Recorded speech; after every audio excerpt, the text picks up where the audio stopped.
சிலுவை நாதரின் ரத்தம் வீணாகி விடக்கூடாதே. சிந்திய பரிசுத்த ரத்தம் போதுமே மீட்டிடவே. சிதறி நிற்கும் மாந்தரையும் மீட்டிடவே இணைத்திடவே சேனையா எழும்ப போதிடுமே.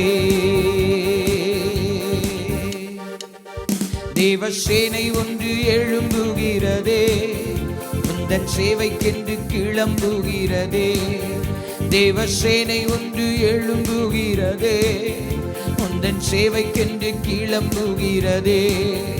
உம்பராக்கிரம நாட்கள் இதுவே, யௌவன ஜனம் வெளிப்படுதே.